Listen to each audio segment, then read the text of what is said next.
Buenos días, Aragón. ¿Sabe lo que es la inflación? No, no sé nada de eso. ¿Usted sabe lo que es la inflación? Una enfermedad muy grave. Si la inflación es alta, por ejemplo, ¿puede comprar más o menos? Menos. ¿Por qué? ¿Por qué? A ver.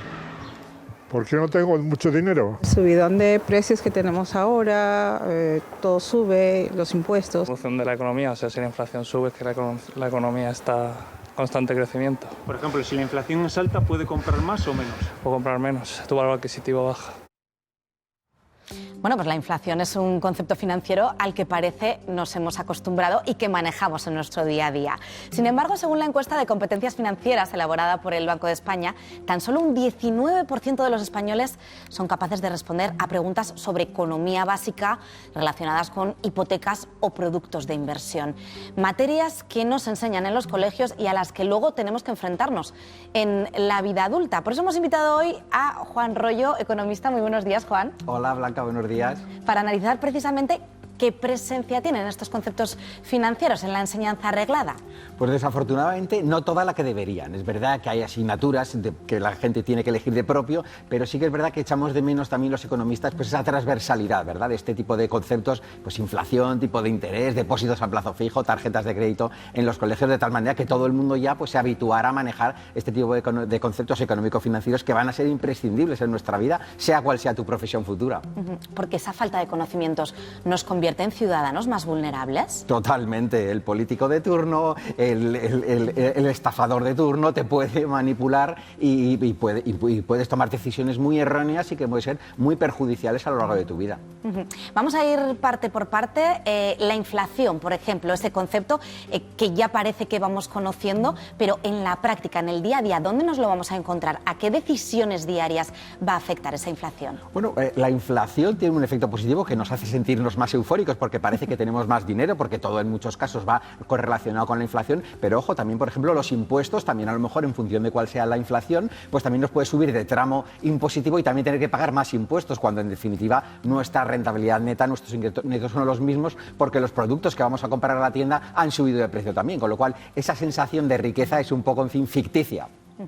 Esa inflación podemos aplicarla a la hora, por ejemplo, de contratar una tarifa de la luz o comprar un coche. Por supuesto, porque en función de cómo pensemos que pueda ser esa inflación, pues podremos aplazar una decisión de compra tan importante como es ese coche, o la tarifa de la luz, pues podremos tener una tarifa fija si pensamos que la inflación va a subir mucho, o una tarifa variable si pensamos que la inflación no va a ser tan exhaustiva como a lo mejor podría ser. Pues precisamente fija, variable, también son palabras que se han colado en las conversaciones en este último año. Nos hemos fijado mucho en los tipos de interés, en el Euribor y en esas hipotecas. Vamos a ver si en la calle saben de qué va esto. Pues el fijo es el interés fijo durante la vida de la hipoteca y el variable, según el Euribor, sube o baja. No sé lo que es el tipo de hipoteca variable o fijo. Que la fija siempre pagas lo mismo y la variable te lo cambian según el Euribor. El variable es que va cambiando cada año con el Euribor o el tipo de índice que tengas, y el fijo siempre tienes el mismo tipo de interés.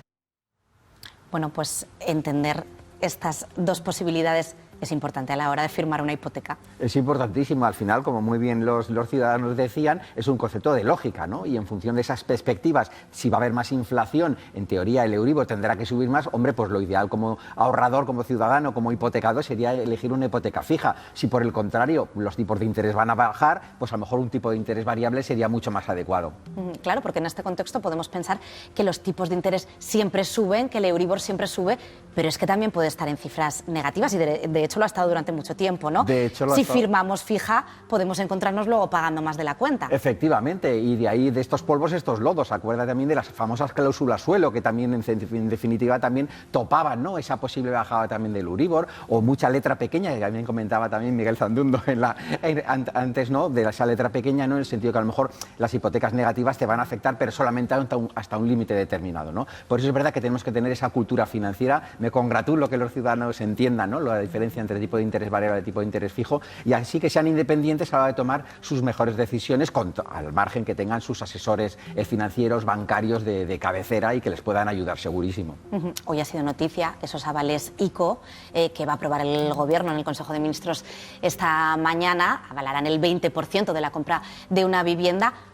Eso también tiene su letra pequeña, como comentaban en la tertulia previa. ¿Hay que entender bien de qué estamos hablando antes de lanzarnos a pedir ese tipo de préstamos? Por supuestísimo. Lo primero que tenemos que tener es la capacidad de repago de esos intereses, ¿no? Nuestro sueldo actual va a ser a lo largo de toda la vida el mismo, va a progresar o tiene riesgos de ser menor, ¿no? Y en ese caso poner en riesgo ese posible pago de intereses, ¿no? Y luego también es muy importante pues ver también que conforme la hipoteca va avanzando, no solamente vamos a ir devolviendo parte del capital que nos han prestado, sino que también tenemos que pagar intereses, ¿no? Entonces, en función de todo ese tipo de variables, sobre todo tenemos que ver la capacidad de repago que tendremos en un futuro, porque hay que tener en cuenta que las hipotecas se piden a un plazo realmente muy amplio, ¿no? Entonces es difícil prever ese futuro, pero bueno, de alguna manera por eso tenemos que lanzarnos cuando tengamos ya unos ahorros más o menos organizados, unos avales o bien del Estado, bien de nuestros padres, de nuestras familias, etcétera. Fíjate que en España es más la duración media de una hipoteca, 24 años, que la de un matrimonio, 16 años de media duran los matrimonios. Eso sí que es un compromiso, ¿no? Firmar una hipoteca. Totalmente, y tener esa visibilidad del futuro más con un mundo pues tan volátil, ¿no? Tan global,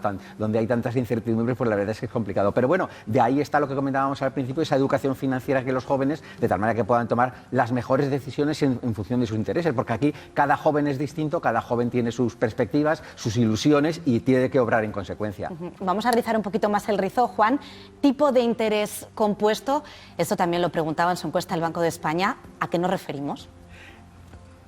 No tengo ni idea lo que es el tipo de interés compuesto. Ni idea. Es el interés sobre el interés, ¿no? Digamos, si hoy tenés una tasa a 5% diaria y mañana te capitaliza de vuelta, entonces es el 5 sobre la base, hablando de capitalización diaria, sobre la base que ganaste el día anterior, ¿no? No, nada. ¿No sabes lo que es? No.